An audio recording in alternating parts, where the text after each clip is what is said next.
Yeah. I mean, if we defunded the police, we'd be Mexico quicker than we thought. Yeah. Right. Because the cartels will just drive over the border. Yeah. That's real. Yeah. Yeah. What do you think about this idea of using special forces guys to fight the cartels? This is first and foremost, like if you were like, yo, we're going to wipe out a cartel tonight, I'd have been like, I'll load my frags extra careful. Like, let's go, right? But the reality is like, I know all my buddies are like, yeah, we'll fuck them up in a night. We'll fucking, fucking let's back up a fucking second here. The cartels have fucking men. They own the ground. They have fucking technicals. They have machine guns. They have fucking everything an army has. Right? And they've had decades to train waiting for this. Number 2. And number 3, our government's fucking compromised. So if you think they ain't going to know you're coming, you know what I mean? I think you're fucking high. Jesus Christ, that's a terrifying thought. The government's so compromised, the cartel's going to get the word out before. Well, how are we going to... Look, we're not good at being fucking sneaky. We're not the Israelis doing that fucking pager shit. That you know pager what I'm saying? Shit was wild. Yo, that needs to be the model for every fucking thing we do in the future. No matter what you think about the Israelis, what's going on in Gaza, that pager shit was wild. Which tells me America should go back to making its own fucking cell phones and its own. We shouldn't have our fucking comms made overseas at all in any way, shape, or form, in my opinion. No, I've been saying that forever. We should have our own cell phones. Fuck. And the fact that we're buying so much shit from China. Fuck. Especially after they banned Huawei because they know that Huawei stuff was compromised and they're having third-party input and be able to spy on people. Yeah. It's fucking crazy. Well, this is why we got to go back to making America like it used to be. We made our own shit. We use our own shit. We wouldn't have to worry about none of this. Yeah. It's a very strange thing what's happening in this country where China's allowed to buy land that's near military bases. They supply cell phone towers. They put all these different, they sell us all this different shit, and we don't really know. I mean, I don't know how many experts are investigating these fucking cell phone towers. Fucking zero, I bet. Fucking zero. Mike Baker was on here, and he was telling me about how around military bases, like China has installed their equipment in all these military bases. Like at Formula One, where we were, my buddy owns the track, and they found these Chinese boxes that they had attached to the Wi-Fi. So they were just scooping up everybody's data. They called in Homeland Security to have them remove it and investigate it. Fucking racetrack. A racetrack. But they knew everybody was going to be using this public Wi-Fi. Yeah. Probably no VPNs, probably no security. And these people are getting all their shit siphoned up. Fuck. They're so sophisticated in how they've infiltrated. It's fucking crazy. And we just allow it to happen. It's very strange because you can't buy shit in China. If you think you're an American company, you're going to go over to China and operate with autonomy, you're out of your fucking mind. Yeah. You can't buy shit. Yeah, they'll never let an American. Never. No, they don't want. Chinese would never buy communication devices from America. No, and they certainly would never let America buy farmland right next to their military bases. They'd be like, fuck you. Yeah. We're like, sure, we'll sell it to you. Are you going to pay more? Yeah. Oh, boy. We'll take your money. Fucking. It's weird. It's weird how goofy we are. I know. And then, like, I think it's this, Joe. I think people don't realize how fucking dangerous the rest of the world is and how, like, people are, like, plotting against us. And it's fucking real out there. The world is a crazy place. I say this. Like, you don't know how fucking safe you got it here and how fucking great we got it here. You know what I mean? Like, people don't know that because they don't never leave here, so they're stuck in their own fucking bad attitude of, like, their own grind or whatever the fuck they do. And, like, look, I'm telling you, the world is fucking evil. People will fucking rape you, kill you. No one gives a fuck. Like, protect yourself all the time. Well, you've been to parts of the world where you've seen this firsthand, and I think it's one of those things where if you don't see it, you don't believe it. Yeah. I'll tell you, I think the biggest thing I saw in Iraq, I think in maybe 2009-ish, there was like the most fucking U.S. soldiers ever been in Iraq, right? Like, whatever the numbers are, I don't fucking know, right? But when Iraq had the most fucking soldiers it has ever had in Iraq is when Iraq was the safest. Think about it. You know what I mean? All we had to do was put a fucking tank under every fucking overpass. In every fucking neighborhood, there's a machine gun and a fucking 50 cal Humvee, right? Like, who's fucking around? They're everywhere. And that's the safest Iraq ever was. I'm telling you, we have that here, and people don't understand that in general. So if you want to defund the police, fuck, man, we're fucked. You know what I mean? Yeah. Like, it's a crazy, but...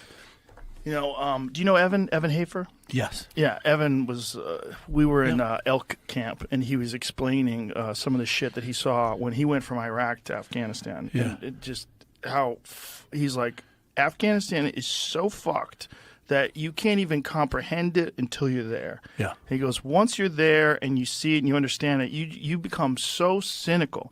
You almost like, this culture is like unfixable. And he's like, most people just don't know that a place like that exists. That's so just down to its core, so fucked. And we was talking about how these guys have these boys that they have as their harem. The number 9 boy. What's that? That's what the Egyptian Special Forces called him, the number 9 boy. He's the boy that gets fucked. Why number 9? I don't know. That's what the Egyptian Special Forces called. But every Afghanistan village had a fucking, what do they call it? The chogi boy or fucking something like that. Yeah. But basically the 12-year-old that gets raped. How much is involved in research with that? Like, how do you do research for something like Sicario?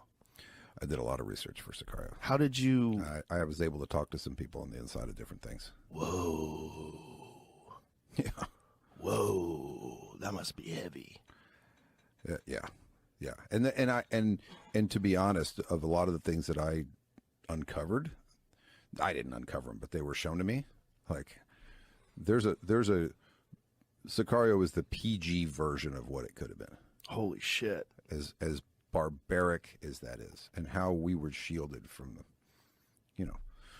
the drug war. And that was 2010, 2011, the drug war that it's based on.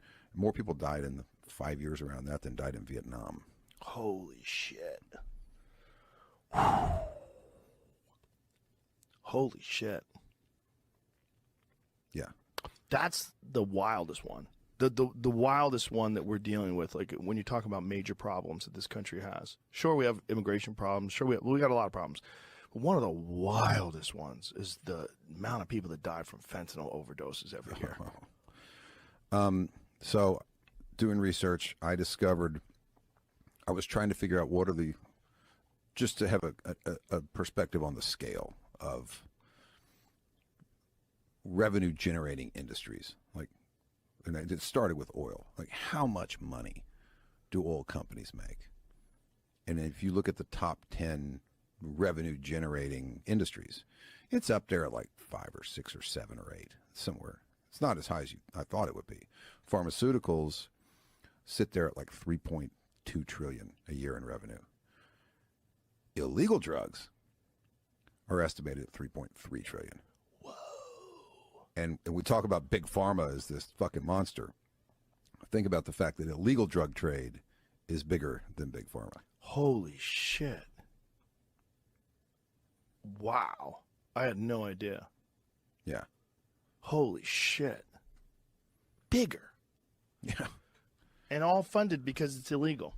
But obviously, there's a demand for it. And there's no way to know. There's no way it's because it's illegal. Right. Those are estimates. I don't know how they make the estimates, but those are the estimates. Here's a question. If you're the president of the world, and if you have this fucking magic wand, do you even want drugs to be legal? What do you want to do? Do you want to go after the people that are making the drugs and just say it's a war on America, on American youth, because 100,000 people die every year and we need to involve the military and go after the cartels? Or do you say we need to wake up to the fact that people are going to take these fucking things no matter what? So we need to regulate them, make them legal, and make them pure. And also give people some sort of an understanding of what the correct dose is, tell them not to do it, offer counseling, have rehab centers, have all that funded by the taxes that you're going to make from selling these things legally, but allow people to sell it legally. Because you're either boosting up the pharmaceutical drug companies, which are pretty gangster, or you're boosting up the real gangsters. Like, I would argue, and I don't have an answer. Look, I've written movies about this. I don't have the fucking answer. But if you look at, and he can pull it up right now, overdose deaths from prescription medication, OxyContin, all these various things. And that's exactly what you're saying. That is a regulated, heavy narcotic, heavily regulated. You know, it's a class A or 1, whatever they call it, Schedule 1. You know, you write that prescription as a doctor, somebody's going to come knocking and go, what was this for exactly? Like, you write a ton of them. You better be a freaking orthopedic surgeon. Especially today. Yeah. And the number of deaths from prescription overdoses, it's pretty substantially high. I think it would be a failure.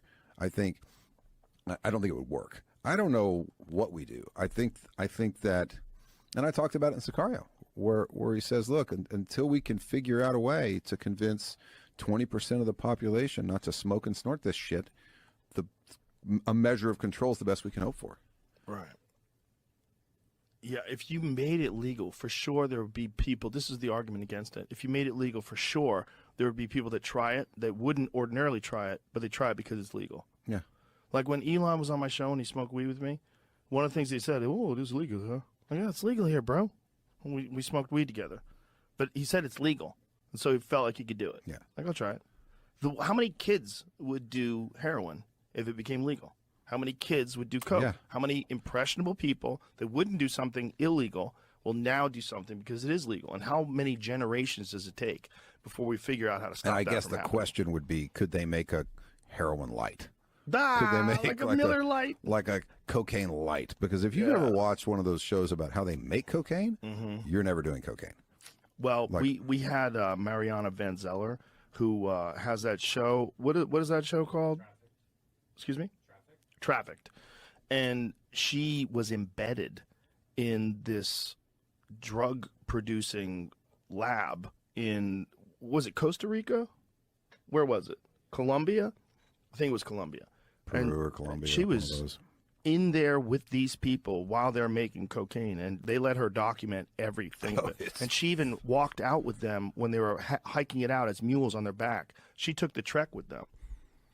She retraces one of the world's most, Peruvian jungles to the Colombian coastline, to the streets of Miami. Yeah. It's a crazy episode, man, because that lady has fucking bleaching courage. those leaves with like diesel and freaking cow piss and it's horrible. Oh, God. They have this vat and they're pouring these chemicals in there and they're taking all the fucking coke out of it and then they're packing it up. This pure cocaine, like it's so pure. It's really good for you. And they're taking that pure. But don't worry, you cocaine. could trust that middleman to not put a little fentanyl in there just to cut it a little bit with some fucking flour. Now that's the argument for it being legal and hard to get. That if it was legal and you really went after the people that are making it illegally and you test everything, you would stop all the fentanyl overdoses at least. But you're not going to stop all the overdoses. You know, for sure people just overdose on regular coke. They definitely die on regular heroin. They definitely have. It's just, would they die as often? Would it be as bad? And would you have to deal with propping up this illegal drug regime, which is the scary part? Yeah. Is that right next door, we could just walk over there. You could literally walk over. They're walking over here. We could walk over there too. You could walk over to a place that's run by drug cartels. Yeah. You have to look at the desire. What is the, and obviously a lot of it's gonna, if you've worked really hard, you built up this, and you got a family, and you got a kid in college, and someone goes, "Hey, you want to go over to this new bar? They got cocaine." You're probably going to go, you know what? I don't. Right. I've got a lot to lose. That sounds sketchy. Yeah, I don't think I want to do that. But if you've grown up in this fucking shitty family, and your father's abusive, and mom's an alcoholic, and she's a drug abuser, and you feel like you have no hope, then you're going to turn to that. So it preys on the weakest, the most vulnerable of our society. If you enjoyed today's